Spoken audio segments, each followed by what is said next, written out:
We'll get things started here. I know a lot of people are starting to sprinkle in. And first of all, thank you, local media and everybody for attending.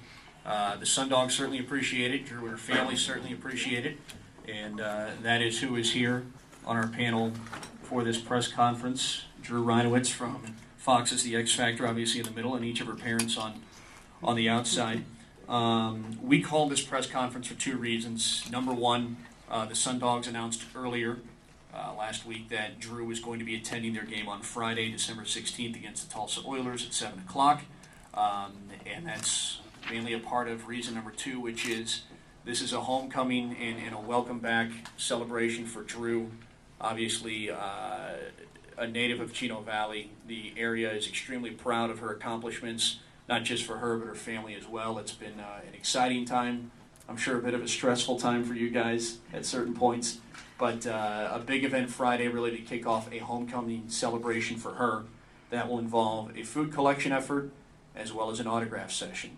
And so what I will do now is, Drew, I'm going to throw it to you for any comments you want to make. Obviously, your parents are welcome to jump in as well, and feel free to promote what we're going to have going on this Friday. Thank you.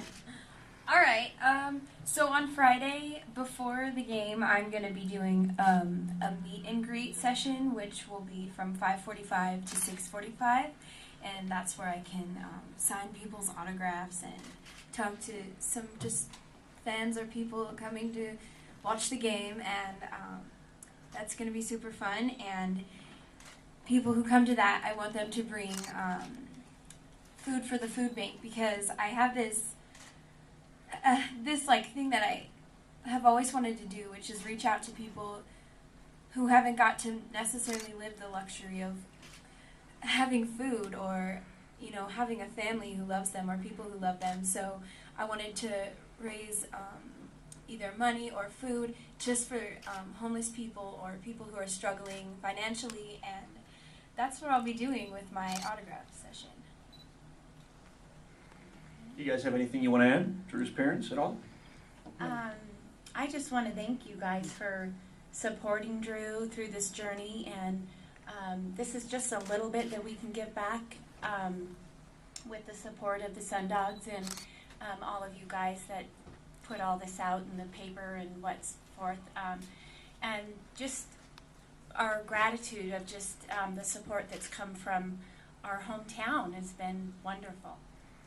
Yeah, and I just kind of second that with, I just want to kind of share our experience a little bit, being over there, going through a whirlwind situation and getting pictures and getting feedback of what was going on over here while we were over there. It is very special, and we didn't expect anything, but we also wouldn't expect anything different. I mean, it's, we knew the town, the people around here. That's one reason why we decided to live here, was because of the people, and so we're very grateful, and we thank you guys. We thank the Sundogs and Tim's Toyota Center for doing what they're doing. One detail that the Sundogs need to add is we do need to stick to that 1-hour policy on the autograph session, so it will be over at 6:45. We can't guarantee that everybody there is going to be able to make it for an autograph, but we can promise that those who do purchase a ticket to Friday's game will be given a free ticket to Saturday night's game as well against the Tulsa Oilers.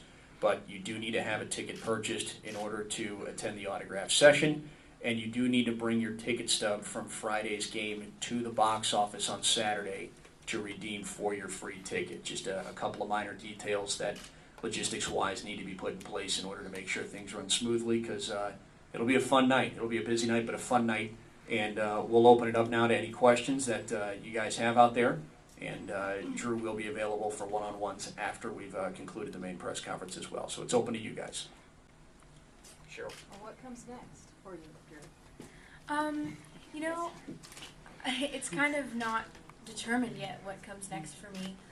I'm going to personally keep pursuing my music, but as far as maybe having an album or anything, I'm not sure yet, because I haven't been signed yet.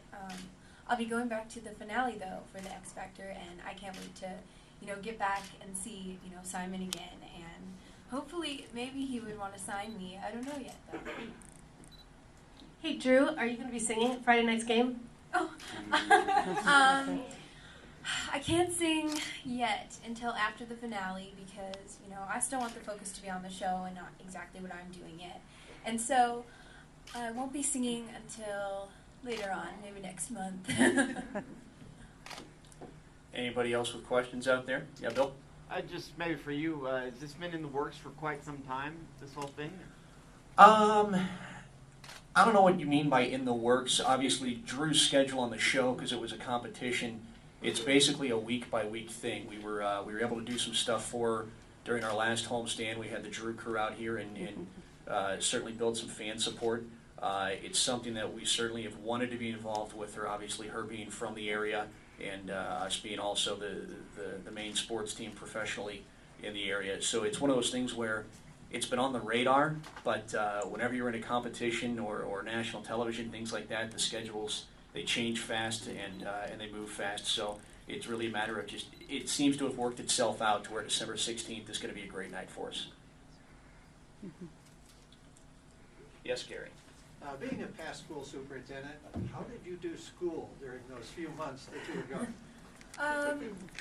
I did school pretty much just like a regular kid. We had a designated classroom that me and Rachel and Astro would have to go sit in there for a couple hours a day and get our classes done. And my school here in Arizona would send me my work, and so I not only was learning my songs or what the stage is going to be like, but I was also learning school like every other kid. And so it was both. It was a singing competition, and I was still having to be a regular teenager. It was stressful. Lynn, we'll go to you. What's the biggest lesson you've taken away from the whole experience? The biggest lesson that I've taken away is that I have to be myself no matter what anybody else says, just because that's always been something that I've believed, but I haven't always followed that. And through this competition, there was times where I was like, fine, I'll just want to change and just do whatever other people are telling me. And I didn't do that. I was like, no, Drew, what are you saying? You can't do that. You have to stick to being exactly who you are, because that's who I want to be when I become a superstar. So. Maddie. Going towards your statement of wanting to be a superstar and tying in with Gary's question about school, how are your school friends treating you? Has that changed at all? I actually just visited my school last week, and everyone was excited to see me, which is usually how it is when I'm gone for a long time. But as far as it goes, everybody at my school is still my friend, just like they were before. So overall, I'm still treated the same. Of course, there's always those little kids at my school who are like, oh my gosh, Drew. But as far as my friends go, they're still like, what's up, Drew, kind of thing. So. You went from not being very well known to having, 100 and I think 30,000 at last check, Twitter followers and 40,000 Facebook page, followers and stuff. Are you surprised, and how does that make you feel? And does that make you feel different inside? Or are you still the same person you were when you started?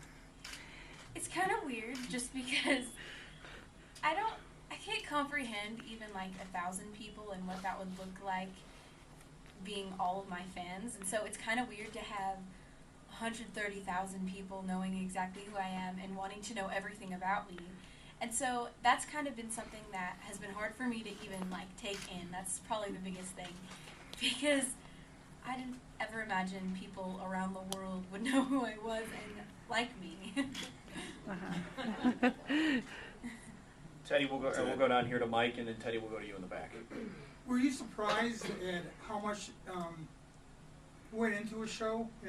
All this practicing and figuring out what you were going to wear, what you were going to sing, etc. Yeah, I was definitely surprised at how just a TV show or just becoming a singer would work, just because I was there 7 days a week, and each day composed of something totally different, whether it be wardrobe, whether it be my song, whether it be the lighting for the stage or just different things. And I never thought that there would be so much work put into it. And honestly, there's so many guys who work on that stage to get it to look exactly perfect, and I didn't ever even think about that, or the different cameras and just everything that went into it. Teddy, you had one. Hi, Drew. How you doing? Good, hi. First of all, congratulations to you and your family. I have a question. How much did Simon, how much input did Simon have over what you did versus your ideas of what you wanted to do? You know, it was pretty much even of the input that I put in and what he put in, just because like my very first song for the very first live show was totally my choice, and he was like, go for what you want, Drew, and that was my choice. And then the second song was also my choice. Then I think it was the third song was one that he introduced to me and said, what do you think? And so that's when his input started to come in a lot, and that's kind of also when he said I was his mentor, because I came up with stuff and then he started coming up with stuff. And then obviously the one I dedicated to my best friend, he let me do whatever I wanted for that, because he wanted it to be the most emotional song for me. And then, you know, obviously the last performance, he told me, he said, you can choose how your vocals are going to be. And so I did. I chose to, you know, belt a little bit. But he wanted the chair, and so that was where we totally had a disagreement for the very first time, was the chair idea, just because I wanted to be like kicking the chair or something, I don't know.